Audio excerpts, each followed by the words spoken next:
Irréversible, Climax, Enter the Void. Les gens ils vont un peu comme quand ils vont voir un concert de rock, ils s'arrachent des places devant, etc. Les gens ils veulent voir un film porno sur grand écran.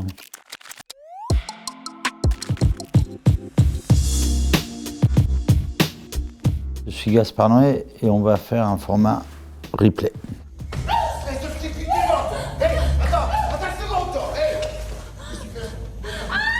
Le scandale, c'était que du bonheur. Quand j'ai vu Irréversible 18 ans après l'avoir fait, c'était parce qu'il fallait refaire la remasterisation numérique du film pour le ressortir, le recommercialiser. Et du coup, en voyant le film, je me suis dit, tiens, donnez-moi la copie. Et j'ai fait une nouvelle version à l'endroit qui est sortie en salle après. Je suis super content de ce film parce que maintenant, c'est comme si 20 ans après, j'avais fait un deuxième film à partir du même film. Même si le film était très bizarre, il a marqué son temps et tout. Et ce qui m'amuse encore plus, c'est que maintenant, le film, c'est un diptyque. T'as une version à l'endroit et une version à l'envers qui marchent toutes les deux aussi bien. Et c'est aussi grâce au succès commercial totalement imprévu de ce film que j'ai pu faire Enter the Void, qui était quand même un film, sur le papier, ça aurait été impossible à produire. Il n'y aurait pas eu Irréversible, il n'y aurait pas eu Enter the Void.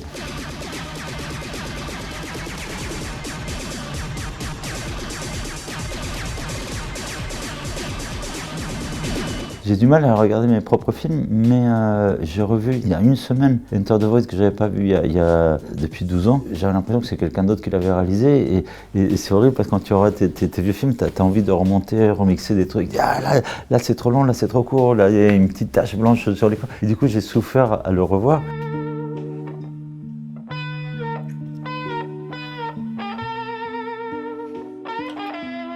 Ça fait un tsunami, c'est surtout ce qui est drôle, c'est quand ils annoncent un film à moi à Cannes, que ce soit Love, que ce soit Irréversible, Climax, Enter the Void, où c'est que des personnages jeunes qui se défoncent, qui baisent, qui font des conneries, qui regrettent. Mais du coup, les gens ils vont un peu comme quand ils vont voir un concert de rock, ils s'arrachent des places devant, etc.